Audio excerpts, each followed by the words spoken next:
بسم اللہ الرحمن الرحیم۔ شیخ صاحب جی یہ جو مرغ ہے جب یہ بولتا ہے تو کچھ لوگ کہتے ہیں کہ یہ اذان دیتا ہے۔ مرغ اور اس کی آواز کے متعلق اگر قرآن و حدیث میں کوئی رہنمائی ملتی ہے تو ہماری رہنمائی فرما دیں۔ جی عمیر بھائی، آپ نے بہت اچھا سوال کیا ماشاءاللہ۔ مرغ اور اس کی آواز، میں صحیح بخاری سے 3 حدیثیں آپ کے سامنے پڑھ دیتا ہوں مرغ کے حوالے سے۔ مرغ خود بھی مبارک ہے اور اس کی آواز بھی برکت والی ہے۔ اذان اس اعتبار سے کہہ دیتے ہیں، صحیح بخاری میں حدیث ہے، سیدہ عائشہ صدیقہ رضی اللہ عنہا ان سے پوچھا گیا کہ اللہ کے رسول صلی اللہ علیہ وسلم رات کے وقت تہجد کی نماز کب پڑھتے ہیں؟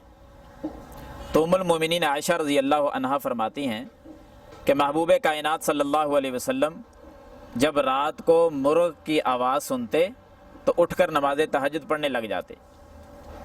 اس لحاظ سے اس کی آواز کو لوگ اذان کہہ دیتے ہیں کہ یہ نماز کے لیے بلا رہا ہے۔ جب ہم بخاری کی حدیث نمبر 3303 پڑھتے ہیں، اس میں بڑی پیاری وضاحت ہے کہ یہ مرغ کی آواز کتنی زبردست اور کتنی اچھی ہے، اور مرغ کتنا خوش نصیب ہے۔ نبی رحمت صلی اللہ علیہ وسلم نے فرمایا کہ جب مرغ بولتا ہے نا، یہ اللہ کے فرشتے کو دیکھ کر بولتا ہے۔ اب یہ بھی خوش نصیبی ہے مرغ کی کہ فرشتہ نظر آتا ہے تو یہ اذان دیتا ہے، یہ آواز نکالتا ہے۔ اور اسی حدیث کا اگلا حصہ یہ ہے کہ جب مرغ بولتا ہے، مجھے بھی حکم ہے، آپ کو بھی حکم ہے، امت کے ہر بندے کو یہ حکم ہے کہ جب مرغ اذان دے، جب مرغ آواز نکالے، وہ فرشتے کو دیکھ کر آواز نکال رہا ہے۔ فرمایا میری امت کے لوگوں، تم اس وقت اللہ تعالیٰ سے اللہ کا فضل مانگ لیا کرو، سوال کر لیا کرو۔ جو مسجد سے باہر نکلتے ہوئے دعا ہے نا، اللہم انی اسألک من فضلک، یہی حکم ہے کہ جب مرغ کی آواز سنو تو اللہ سے یہ دعا مانگو کہ اللہم انی اسألک من فضلک، اے اللہ میں تیرا فضل تجھ سے مانگتا ہوں۔ تو یہ بھی خوش نصیبی اس مرغ کی ہے کہ یہ فرشتے کو دیکھ کر بولتا ہے۔ نمبر 2، جب بولتا ہے تو ہم اللہ سے اللہ کا فضل مانگ رہے ہوتے ہیں، دعا کر رہے ہوتے ہیں۔ اور نبی صلی اللہ علیہ وسلم اس کی آواز کو رات کو سن کر اٹھ کر تہجد کی نماز پڑھا کرتے تھے۔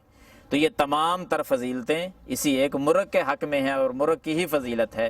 کیا خوش نصیبی ہے مرغ کی کہ جو اللہ تعالیٰ نے اس کو عطا فرمائی ہے۔ اور وہ بھی تو ہے نا، اسی حدیث کے اندر ہے کہ جب گدھا بولتا ہے وہ شیطان کو دیکھ کر بولتا ہے، اور جب تم گدھے کی آواز سنو تو اعوذ باللہ من الشیطان الرجیم پڑھا کرو۔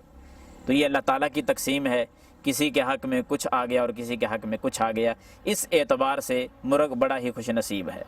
اللہ تعالیٰ ہم سب کو جب مرغ کی آواز سنیں تو اللہم انی اسألک من فضلک یہ دعا کرنے کی توفیق عطا فرمائے، آمین یا رب العالمین۔ بہت شکریہ قاری صاحب، جزاکم اللہ خیر۔ بارک اللہ فیکم، السلام۔